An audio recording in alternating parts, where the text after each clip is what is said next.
આજે પહેલી નવરાત્રિ છે એટલે ઘટ સ્થાપન થાય છે.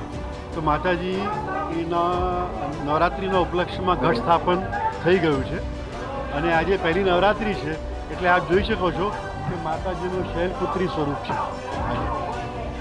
આજે એકદમ કહેવાય ને કે કુંવારિકાનું સ્વરૂપ છે. શૈલપુત્રીનું માતાજીનું આજે સ્વરૂપ છે.